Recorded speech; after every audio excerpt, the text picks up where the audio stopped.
Ya Nabi Allah, dia mengatakan, inni mru'un muta'.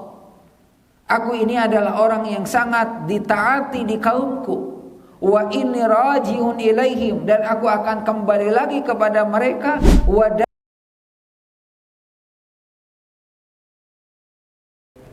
Bismillahirrahmanirrahim. Assalamualaikum warahmatullahi wabarakatuh.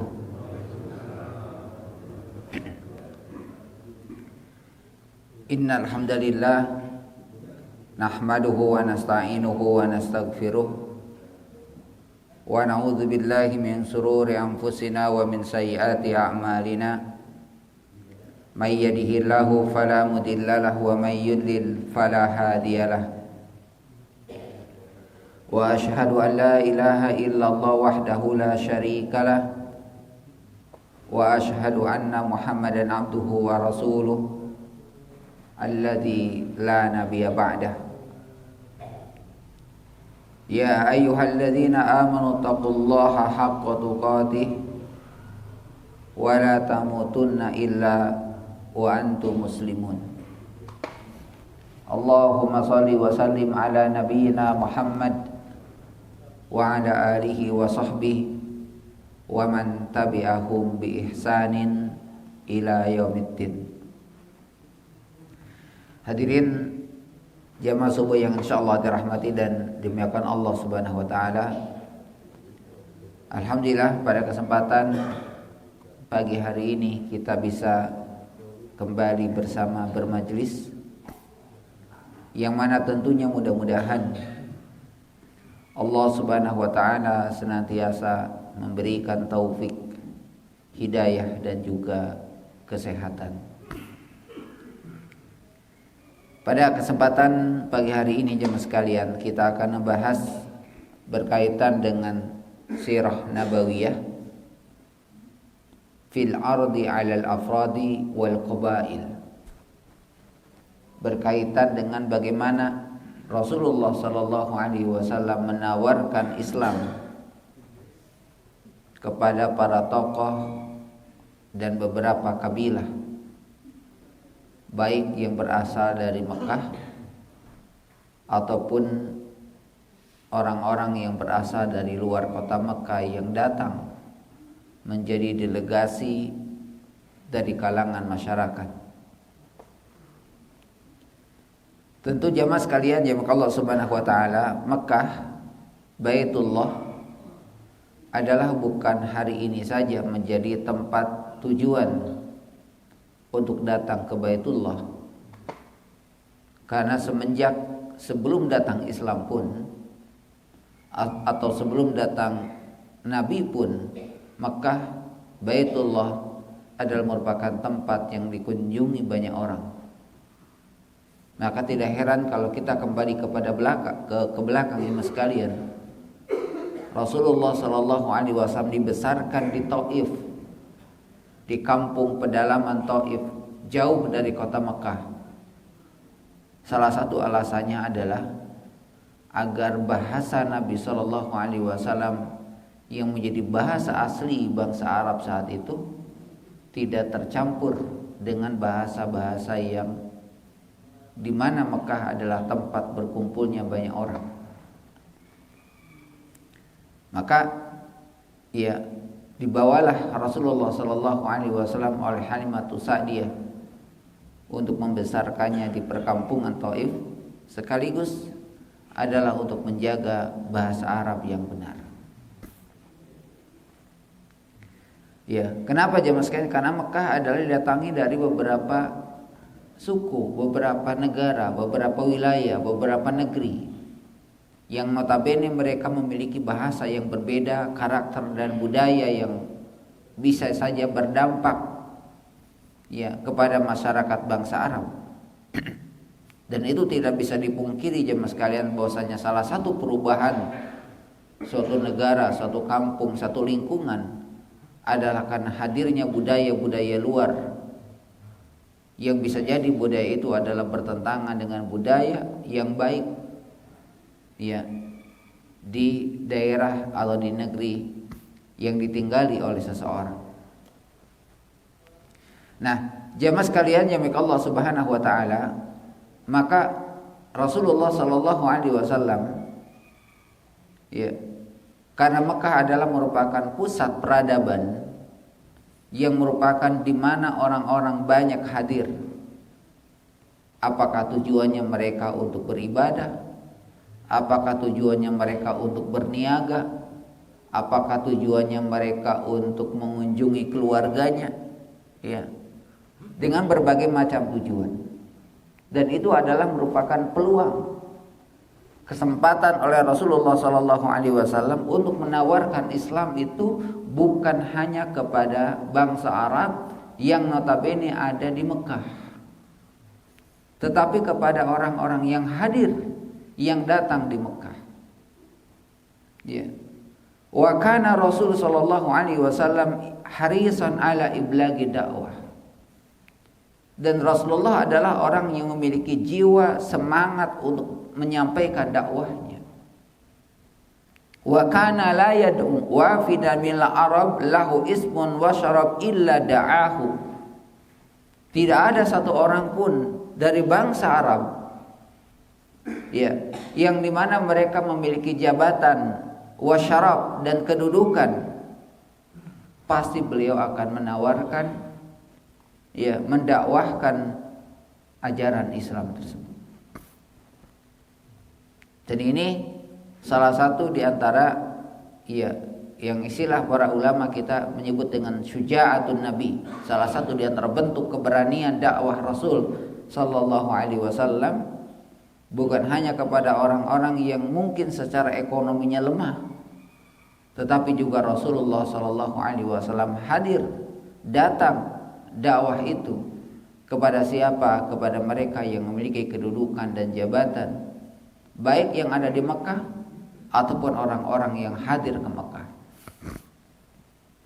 Karena jemaah sekalian yang Allah Subhanahu wa taala, sebagian mengatakan bahwa orang-orang yang hadir ke Mekah dari negeri di luar kota Mekah, mayoritas mereka yang datang adalah mereka yang pertama, mereka adalah yang memiliki kedudukan. Yang kedua, memiliki kecukupan ekonomi. Ya, memiliki kemampuan bahasa. Jadi orang-orang yang hadir ke Mekah adalah orang-orang yang memiliki kemampuan lebih dibandingkan orang-orang biasa. Ya. Sama dengan hari ini jemaah sekalian, tidak semua orang bisa berangkat ke tanah suci kecuali mereka yang diberikan kelebihan. Salah satunya adalah kelebihan harta, kelebihan materi. Bahkan ada yang setiap bulan bisa berangkat ke tanah suci. Ya. Nah, jemaah sekalian, jemaah Allah Subhanahu wa taala, dan itulah yang dijadikan kesempatan oleh Rasulullah sallallahu alaihi wasallam untuk menyampaikan dakwahnya, walaupun resikonya, ya, ketika dakwah itu disampaikan kepada mereka, ya, ada yang menerima dan ada yang menolaknya. Ada yang menerima langsung, ada yang menolak, ada yang, ya, samar antara menerima dan menolak. Ya. Di hadapan Nabi sallallahu alaihi wasallam mereka seperti orang yang menerima, tetapi di belakang Nabi sallallahu alaihi wasallam adalah mereka yang menolak dakwah, ya, Rasul sallallahu alaihi wasallam. Nah, salah satunya sebagaimana sebelumnya sudah pernah disebutkan jemaah sekalian, salah satu tokoh yang datang ke Mekah hadir untuk menjalani ibadah sekaligus adalah untuk berniaga ke kota Mekah adalah namanya Suwaid bin Samit. Suwaid bin Samit kana syairan labiban min sukani Yathrib, di mana beliau ini adalah seorang syairan, seorang penyair cerdas yang berasal dari Yathrib, yang mana kemudian yusammi qaumuhu, di mana kaumnya menggelari Suwaid bin Samit, menamai, menggelari, menjuluki Suwaid bin Samit dengan Al-Kamil. Ya, Al-Kamil, ya, bahasa kitanya adalah manusia sempurna. Artinya dia memiliki banyak kelebihan. Ya. lijaldihi wa syairihi wa syarafihi wa nasabihi. Iya. Baik karena lijildihi wa syairihi wa syarafihi wa nasabihi. Iya, baik karena status sosialnya di masyarakat atau karena punya kemampuan bahasa syair yang tinggi, wa nasabuhu, dan kemudian nasabnya, keturunannya, ya mungkin bangsawan, istilah kita ningrat, atau bahasa lain adalah darah biru, bukan darah merah ya. Darah biru jemaah sekalian.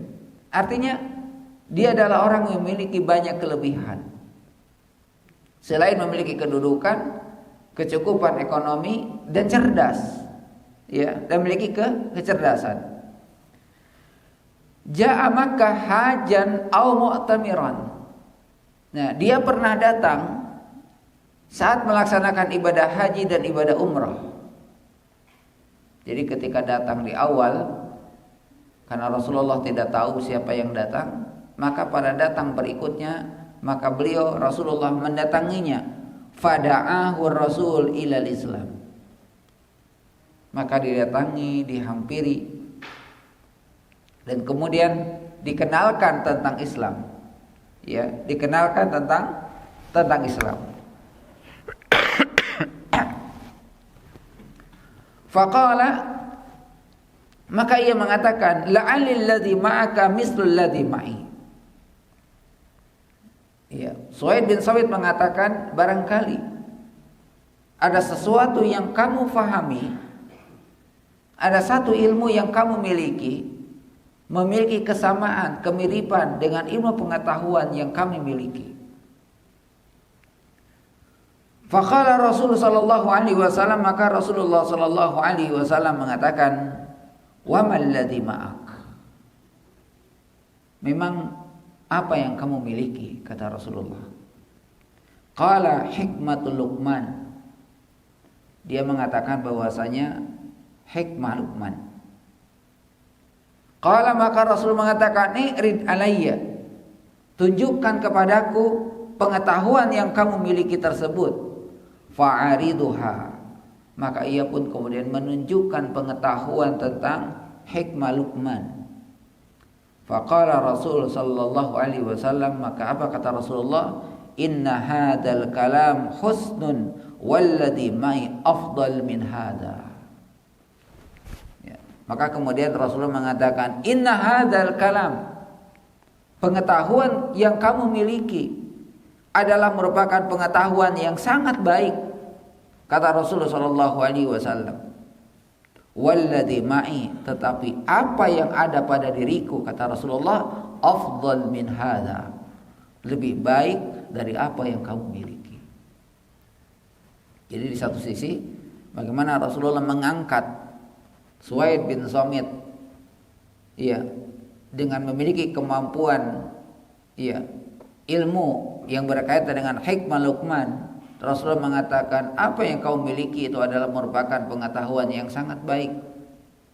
Tetapi kata Rasulullah, ya, walladzi ma'i afdal min hadza, tetapi apa yang aku miliki itu lebih utama dengan apa yang kamu miliki. Ya, kemudian, ya, Qur'anun anzalallahu ta'ala alayya huwa hudan wa nur. Karena Al-Quran telah diturunkan kepadaku oleh Allah Subhanahu wa ta'ala sebagai hudan wa nur, sebagai petunjuk dan cahaya. Fatalahu alaihi Rasul sallallahu alaihi wasallam Quran wa da'ahu ilal Islam. Maka Rasulullah kemudian membacakan beberapa ayat di dalam Al-Quran dan kemudian mengajak ke dalam Islam, ya, falam yad'ud minhu. Ya. Jadi ketika dibacakan oleh Rasulullah sallallahu alaihi wasallam, dia tidak menjauh, kata Rasulullah. Dia tidak menghindar. Dan dia mendengarkan.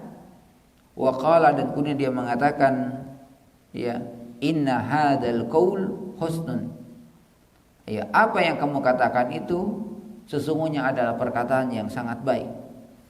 Summan sarafa anhu ilal Madinah. Kemudian dia meninggalkan Nabi sallallahu alaihi wasallam, pergi kembali ke Madinah. Falam yalbith an aqtalul Khazraj. Ya, sampai kemudian diceritakan jemaah sekalian, ya, ia terbunuh saat pulang ya ke Madinah oleh suku Khazraj. Dan sebagian fakana rijal min qaumihi yaqul, sebagian orang-orang yang membersamai Suwaid bin Samit dalam perjalanannya, ya, inna lanarahu kutila wa huwa muslim. Ya, kami melihatnya dia telah menerima ajaran yang dibawa oleh Nabi sallallahu alaihi wasallam wa huwa muslim, dan dia adalah seorang muslim. Itulah jemaah sekalian, ketika orang-orang cerdas, ya, ketika orang-orang cerdas yang memiliki pemahaman yang benar, ketika kemudian ada pemahaman ilmu yang lebih baik, maka dia adalah orang yang menerimanya. Kenapa jemaah sekalian? Karena tidak sedikit orang-orang yang hadir ke Mekah di perbatasan sudah dihalangi oleh Abu Lahab, oleh Abu Jahal, dan beberapa tokoh masyarakat menghalangi siapapun untuk datang ke Mekah berjumpa dengan Rasul sallallahu alaihi wasallam.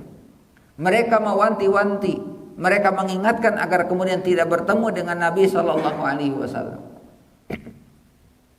Ada yang terpengaruh dengan apa yang dikatakan oleh beberapa tokoh musyrik, dan ada orang-orang yang masih malah menjadi penasaran apa yang menyebabkan mereka menghalangi ya kehadiran kami ke Mekah untuk bertemu dengan ya Rasul sallallahu alaihi wasallam. Nah, ini jemaah sekalian, jadi yang pertama bahwasanya Suwaid bin Samit adalah seseorang yang memiliki ya kedudukan yang tinggi di kaumnya, memiliki bahasa yang tinggi, pengetahuan yang cukup, ya, sehingga kemudian dia bisa menerima ya ajaran Rasul sallallahu alaihi wasallam walaupun sebelumnya telah dihalang-halangi oleh orang-orang musyrikin Quraisy untuk ya tidak bertemu dengan ya Rasul sallallahu alaihi wasallam. Ya.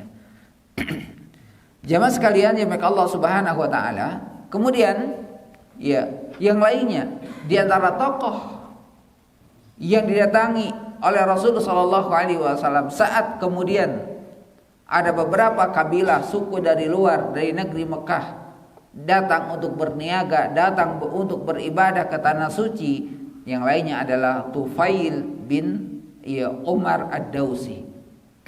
Jadi Tufail bin Umar Ad-Dausi. Ya. Siapa dia jemaah sekalian?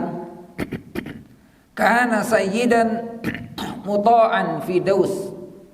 Ia adalah tokoh yang ditaati oleh kaumnya. Ya, dia adalah tokoh yang sangat ya ditaati di kaumnya, Ad-Daus. Falamma qadima Makkah ijtama bi ashraf Quraisy wa haduruhu min Rasul sallallahu alaihi wasallam. Tatkala kemudian dia datang ke Mekah, ijtama bi ashraf, dan orang-orang Quraisy tahu bahwasanya ada seseorang yang datang, Tufail bin Umar Ad-Dausi, seorang tokoh yang sangat dikenal, ya, memiliki banyak kelebihan, ya, wa haddaruhu min Rasulillah sallallahu alaihi wasallam. Maka segera mereka menghampirinya dan mengingatkan Tufail bin Suwaid tentang Rasul sallallahu alaihi wasallam. Qala, maka ia mengatakan, ya, di mana mereka mengatakannya mas kalian, fa wallahi ma zalu bi hatta ajma'at alla an asma'a minhu syai'an hatta khusutu adna qutnan. Ya. Jadi jamaah sekalian yang Allah Subhanahu wa taala, di mana mereka terus-menerus mengingatkanku, kata Duwais, kata Tufail bin Duwais, sehingga aku pun bertekad tidak akan mendengarkan ucapannya. Begitu kami masuk ke Mekah, ketemu dengan beberapa tokoh Quraisy, dan juga kami sangat mengenalnya, kata Tufail bin Duwais, mengenal dan mempercayainya, sehingga aku pun terpengaruh, ya, maka ya aku berhati-hati Saat aku masuk ke Mekah untuk tidak menemui, untuk tidak bertemu dengan orang yang sudah disebutkan ciri-cirinya. Ya. Dan aku tidak akan mendengarkan ucapannya seandainya dia berbicara denganku. Sampai-sampai kata dia, ya, dia mengatakan hatta hasyutu adna qutnan. Sampai-sampai aku menutup kedua telingaku dengan kapas. Untuk apa? Agar tidak mendengar, ya, seandainya nanti ia bertemu dengan ya Rasulullah sallallahu alaihi wasallam. Ya. Qala, maka dia mengatakan faqautu ilal masjid. Maka aku pun berangkat ke masjid. Fa idza Rasul sallallahu alaihi wasallam qaimun yusalli. Ya, baru saja aku datang, orang-orang mengingatkanku, aku bertemu dengan Rasulullah, aku melihat Rasulullah sallallahu alaihi wasallam sedang salat. Ya, sedang salat. Ya. Kemudian qala, ya, ia mengatakan fakumtu qariban minhu. Maka aku coba dekati dia. Ya, padahal sudah diingatkan jangan dekat-dekat dia, tapi dia penasaran apa yang menyebabkan orang-orang menghalangiku untuk tidak bertemu dengan ya Rasul sallallahu alaihi wasallam. Fa abillah illa an asma'ani ba'da qawlihi. Demi Allah, saat aku mendekati dia, aku mendengar kata-kata yang terucap dari lisan Rasulullah sallallahu alaihi wasallam ketika beliau sedang salat. Ya. Fasami'tu kalaman hasanan, dan aku mendengar kata-kata yang sangat baik. Qala faqultu fi nafsi, maka aku berkata pada diriku, inni la rajulun labibun syairun ma yakhfi 'alal hasan minal qabih. Sesungguhnya orang ini adalah yang memiliki, sesungguhnya dia ini adalah orang yang sangat memiliki bahasa syair yang tinggi. Ma yukhfi 'alal hasan minal qabih.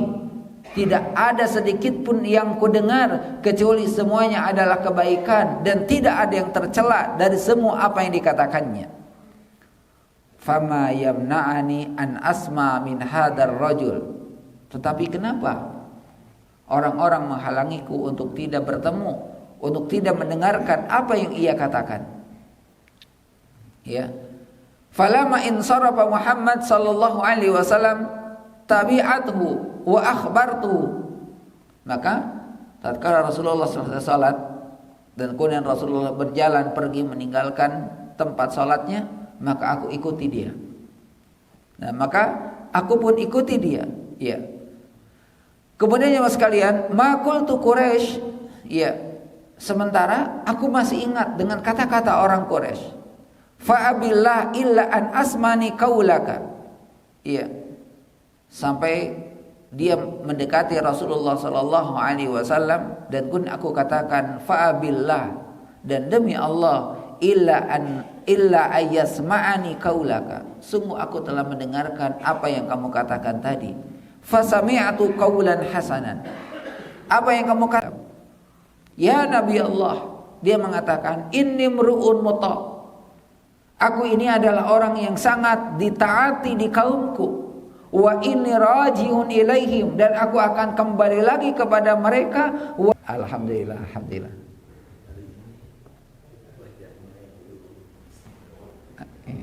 Karena pakai sampo hitam nih. Jarang-jarang pakai sampo hitam sebenarnya. Iya.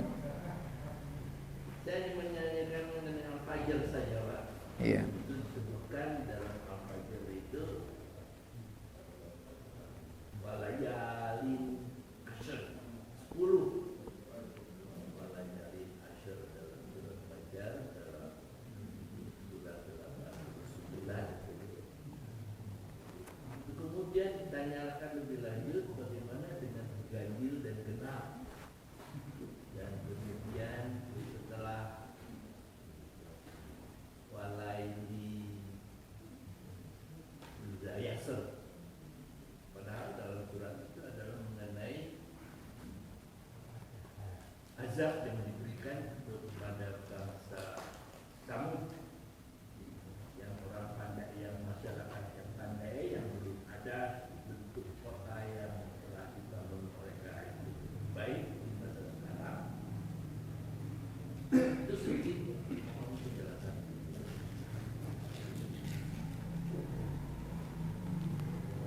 Iya, baik.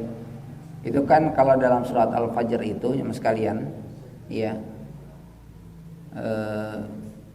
Apa? Wal fajri walayalin asrin wasyaf'i wal watr.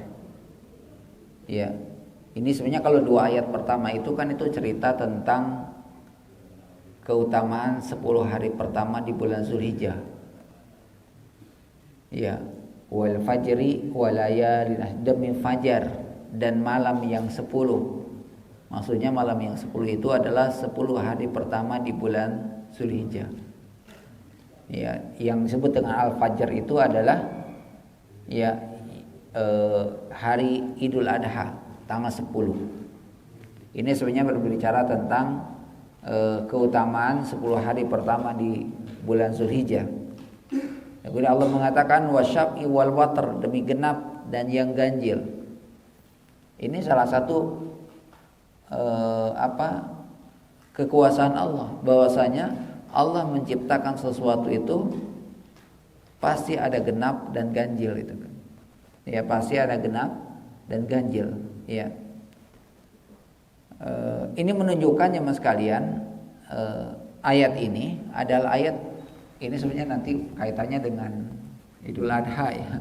Kaitan dengan Idul Adha ya. Walaupun nanti berbicara tentang witir wal watr, tentang witir. Ya, sebagian mengatakan bahwasanya ayat ini juga menjelaskan tentang keutamaan witir. Di mana Nabi pernah mengatakan, aku tidak pernah meninggalkan witir, bukan termasuk umatku orang yang meninggalkan witir. Saking pentingnya witir itu, ya Nabi menjelaskan bahwa witir itu boleh dilakukan di 3 waktu, awal malam, tengah malam, dan akhir malam. Bukan berarti mananya orang yang tidak witir bukan umatku, mananya bukan letter lek ya. Ini menunjukkan tentang apa? Pentingnya sholat witir gitu kan. Sampai-sampai Nabi harus mengatakan itu kan. Allah alam apa yang dimaksud, tetapi intinya kalau kita bicara tentang surat Al-Fajr ya di 2 ayat pertama itu berbicara tentang 10 hari pertama di bulan Zulhijjah. Ya. Inilah pentingnya kalau Quran Mas kalian, kalau kita terjemahkan biasa ini tidak akan bisa difahami. Wal fajri, demi fajar. Ya, kalau kita menafsirkan sendiri ya fajar aja. Ternyata fajar yang dimaksud adalah ya hari raya Idul Adha. Walayalin asrin, dan demi malam yang 10. Nah, kalau misalkan diterjemahkan dalam bahasa kita, malam yang 10 berarti 10 malam. Maksudnya bukan malamnya, siangnya, 10 hari pertama di bulan Zulhijjah. Nah, ini ya kita kadang memahami Al-Qur'an itu memang butuh apa? Butuh tafsir. Tidak bisa diterjemahkan dengan sendiri. Wallahu a'lam. Terima kasih Ustaz.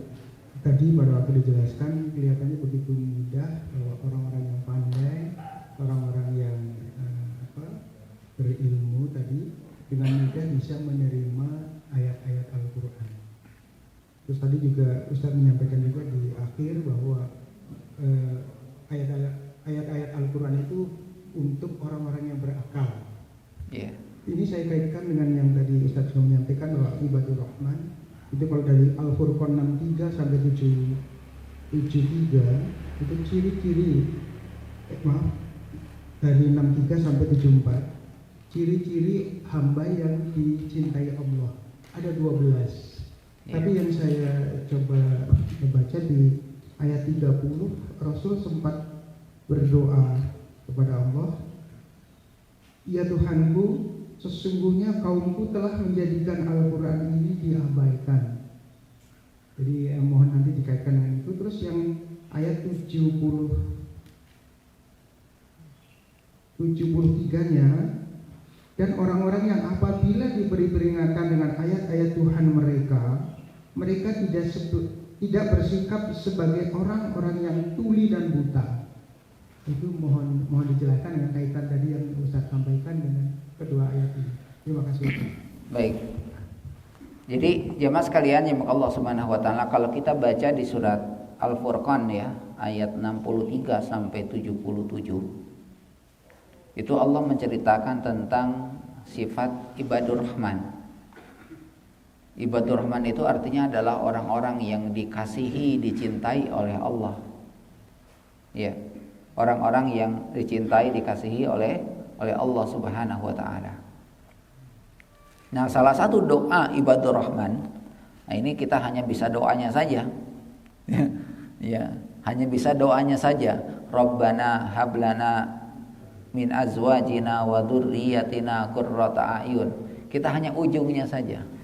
Nah, itu doa akhir ataupun doa yang selalu dibaca oleh ibadur rahman.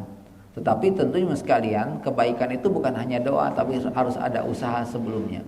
Kalau kita bicara tentang usaha sebelumnya adalah orangnya suka menjaga lisannya, ya, menjaga sholat malamnya.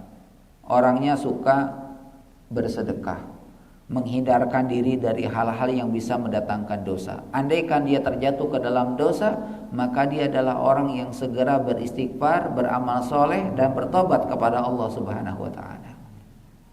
Dan orang ibadur rahman itu adalah orang-orang yang tidak pernah melakukan, orang-orang yang menghindari dari lagwi, kata-kata yang sia-sia. Ya, kata sia-sia, termasuk orang ibadur rahman itu adalah orang yang tidak pernah memberikan persaksian palsu. Ya, dan banyak sekali ya ayat-ayat yang berkaitan dengan hal itu. Nah, jadi jemaah sekalian yang baik Allah Subhanahu wa taala, di sisi lain bahwasanya ya Al-Qur'an itu ya adalah banyak hal yang banyak diabaikan oleh umat ini. Di satu sisi Al-Qur'an itu adalah bisa menenangkan, bisa mententeramkan, bisa membahagiakan ketika kita mengikutinya. Jadi bukan hanya sekedar membacanya tapi mengikutinya. Tetapi banyak orang-orang yang abai, banyak orang-orang yang lalai dengan peringatan-peringatan di dalam Al-Quran. Apa sebabnya? Ya, yang menyebabkan mereka abai, lalai dengan Al-Quran, bahkan bukan lalai dalam mengamalkan, lalai dalam membaca, lalai dalam dirinya untuk tidak membaca, itu termasuk hal yang lalai. Ya, salah satu sebabnya kata para ulama adalah kenapa? Tidak yakin dengan akhirat, tidak yakin dengan akhirat, tidak yakin ya setelah kematian itu ada kehidupan. Karena prinsip iman kepada yaumil akhir, prinsip iman. Jadi salah satu bentuk iman kepada hari akhir itu adalah dia akan selalu berusaha untuk melakukan satu amalan yang bisa mengantarkan dia ke surga. Ya, orang yang iman kepada hari akhir itu, dia selalu berusaha untuk beramal amalan-amalan yang bisa mengantarkan ke surga, sekaligus dia adalah berusaha untuk menghindari hal-hal yang bisa menghalangi dia ke surga. Tetapi kenapa hari ini bukan tidak tahu masalah itu kan? Bukan tidak tahu, tapi ya karena lalai, karena abai, ya karena tidak memahami sebagian, dipahami sebagian, tidak dipahami sebagian, itulah yang menyebabkan orang lalai dengan Al-Quran. Makanya mas sekalian, pentingnya kita gaul itu dengan siapa? Orang-orang yang suka baca Quran. Walaupun kita tidak bisa baca Quran misalkan, tapi kalau kita gaul dengan orang yang baca Quran, ya sedikit banyak akan terpengaruh. Ya, sedikit banyak akan terpengaruh dan ruhnya itu akan lebih tenang dengan orang yang membaca Al-Quran, duduk bersama, dibandingkan dengan orang-orang yang jauh dari Al-Quran. Allah alamnya sekarang intinya adalah kalau dulu para sahabat begitu mudah, ya, padahal mereka adalah orang yang ya tidak kenal Islam sebelumnya, tapi ketika dibacakan Al-Quran, mereka bisa berpikir sampai jauh ke depan, bukan hari itu saja. Nah, PR kita hari ini adalah bagaimana kita ya berusaha untuk memahami Al-Quran lebih jauh, paling tidak dimulai dari apa? Membaca. Ya, semangat membaca itu, aduh, masya Allah mas kalian. Ini tahadus bin nikmati mas kalian. Jadi sedikit cerita tentang apa yang dilakukan kami di Jakarta kemarin. Di Jakarta, pesantren lansia yang di Jakarta itu wisudanya kemarin tanggal 4 November. Berawal dari masjid kecil, ya, di gang di gang di Jakarta bukan kayak gang di Bandung ya. Kalau di Bandung kan gangnya hanya bisa masuk satu motor gitu kan. Kalau di Jakarta gangnya itu ya besar itu kan, bisa masuk mobil. Gitu. Hanya di gang kecil ada masjid namanya Raulatul Jannah, masjid kecil. Ya, dan kami presentasi itu di masjid kecil itu. Berawal dari masjid kecil itu, kemudian mereka mulai menghafal, menyelesaikan program, dan kemudian kami meminta untuk diadakan wisuda di tempat yang ya masjidnya ya bagus lah itu kan. Kenapa? Karena kita ini promosi dakwah gitu kan, dakwah dengan Al-Quran. Akhirnya ada apa yang ngasih tahu di Masjid Al-Hamra. Masjid Al-Hamra itu adalah masjid yang di peletakan batu pertamanya oleh Wakil Gubernur Jakarta Sandiaga Uno, yang harusnya oleh Pak Anies waktu itu. Kemudian diresmikan oleh UAS ya, yang resmikannya malah UAS ya, yang resmikannya UAS, dan itu menjadi masjid perjuangan. Nah yang punyanya itu namanya Pak Hamro ya, pengusaha di laut lah gitu. Akhirnya dia jual satu kapalnya, dia beli 3 atau 4 rumah di sekitar itu. Dia beli tanahnya itu, kemudian dia bangun masjid. Dan itu menjadi masjid pergerakan untuk di Jakarta, pergerakan 212 itu masjidnya. Ya, akhirnya kami diberikan kesempatan di situ mengadakan acara wisuda tasyakuran di situ, dan memang ada peserta penulis dari Aceh, tapi tinggal di Jakarta sudah lama, penulis buku, dan dia baru menyadari tentang hafalan. Saya bisa menulis, saya bisa menulis buku, saya bisa menjual buku, tapi menghafal itu baru hari ini. Baru kali ini, usianya 82 tahun. Usianya 82 tahun. Dan dia tampil sendirian baca surat An-Naba gitu kan. Walaupun salah-salah ya, tapi semangatnya itu hafal, tapi panjang pendeknya masih harus diperbaiki. Tapi semangatnya itu luar biasa. Dan itu menjadi role model gitu kan. Jadi role model, akhirnya apa? Masjid Al-Hamra ya meminta untuk diadakan di sini. Ya, di masjid itu termasuk Masjid JIC, Jakarta Islamic Center Jakarta Utara. Nah, itu kemarin kita ketemu dengan pengurusnya, diundang ke kantornya untuk diadakan di tempat yang sama. Ya, kami siapkan ruangan kapasitas 80 orang, kursi meja sudah lengkap, ruangan ber-AC, konsumsi kami siapkan, berapa dana yang dibutuhkan dalam satu level itu di JIC. Itu luar biasa mas sekalian. Dan enaknya kalau kita ke Jakarta Utara itu keluar dari tolnya dekat gitu, cuma 10 menit lah. Cuma 10 menit. Jadi kita dari sini masuk tol, masuk MBZ nanti belok kanan ke arah Tanjung Priok, keluar dari Semper Cilincing, dekat di situ. Jadi ya kecepatan 100 itu 2 jam itu sampai. Kecepatan 100 itu 2 jam itu sampai. Ini salah satu pengaruh Al-Quran gitu. Pengaruh Al-Quran yang tadinya dia hanya bisa menulis, dan dia untuk menjaga pikun sebenarnya itu kan. Dia bilang untuk menjaga pikun. Tapi ketika saya mulai belajar menghafal An-Naba ini mungkin Bapak juga sudah hafal semua. Dan mereka tidak tahu, mereka tuh tahu juz amma.